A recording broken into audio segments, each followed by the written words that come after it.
joni haray karanu ɗo ɓe jarni ɓe weltani fotayna seeɗa jama kura tongon fof fi ko tawata o wawi mottodirde hewre ɗuɗoral hewton ɗo jaɓɓoɗon ɓe tonnon ɓe kamɓe e délégation mo ɓe ardi o haray ɓe andintini ɗum ɗon holli wonandema kura tongo fof no ɗowti CNRD on haray ɓe jarni on ɓe weltani on fi ɗum ɗon ɓe andintini landema ñande 2 septembre 2021 CNRD woni ko ƴetti laamu ngun ka leydi men lagine ɗo awa communiqué maɓɓe ɗimmo mo ɓe waɗi on ɗon holluno wonandema e commandant kam militaire ji ɗin yo wontu préfet commandant région militaire ji ɗin yo wontu gouverneur ako tippude ɗum waɗi kamɓe ilandema ñande 6 septembre ɓe joɗɗina fi wonugol préfet Tugui.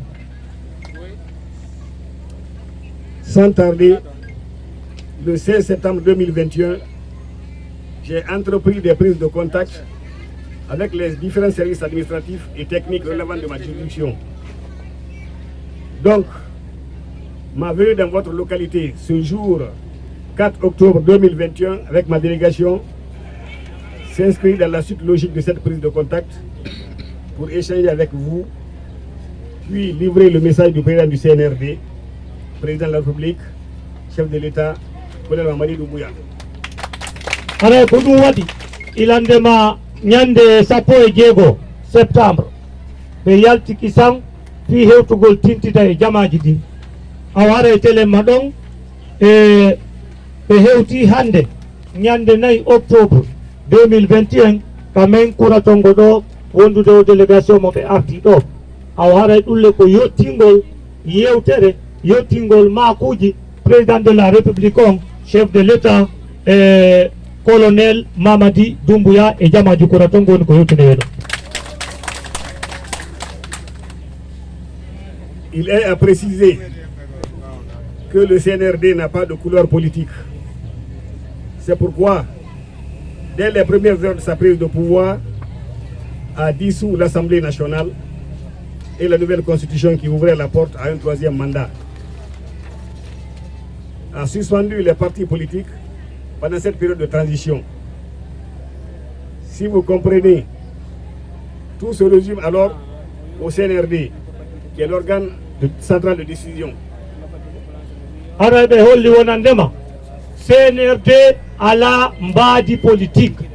Ko ɗum waɗi ɓe ƴettu laamu ngun tun ɓe folli assemblée wonnoɗo tongo ɓe folli tugale ko yowitino e ɗum ɗon fof yanunoɗe yo 3e mandat waɗu ɗum ɗon fof joni ɓe folli awa ko ɗum waɗi ɓe holli haray toɗo sahi ɗo e ka transition ɗo parti politique ji ɗin kadi ko yowite politique fof muɗum follama haray ko ɗum woni ko ɓe holli ɗo.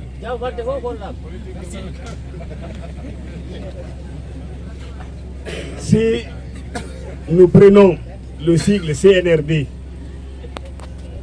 il y a 2 mots essentiels qui se trouvent dedans: rassemblement et développement. Rassemblement, pourquoi?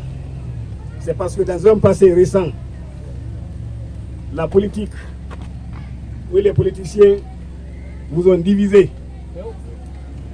Personne ne voulait voir son camarade si vous n'êtes pas de même bord politique. Et pour avoir les bénéfices de l'administration, il faut être de la mouvance ou des partis alliés. Je vais vous dire que ce moment-là est révolu. C'est pourquoi j'invite à cette laborieuse population de Kuratongo à enterrer définitivement la hache de guerre que les politiciens ont instauré entre vous. Aujourd'hui, sous la houlette du CNRD, qui prend le Rassemblement pour le développement, vous devez vous donner les mains, vous unir pour promouvoir le développement de votre localité. Car personne ne viendra le faire à votre place. Mais dans l'unité et la paix, vous réussirez. Tugui est une préfecture qui regorge d'énormes potentialités économiques.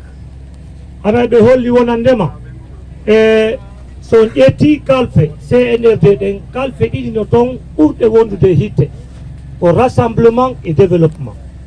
Arabe holli e télé makko yowiti e ɗum ɗon ɓe andi ni e sa'i feƴƴuɗo ɗo o woɗɗa e seeɗa tawi sa heɓay nafa ko maayo taw hara iɗa wondi e laamu ngun ɗa wondi e mouvance o ma ɗum parti takkiɗo laamu ngun sona ɗum haaju maɓɓe ala e ma a wara ɓe holli ɗum ɗo fof lanni ko tippude ɗum waɗi si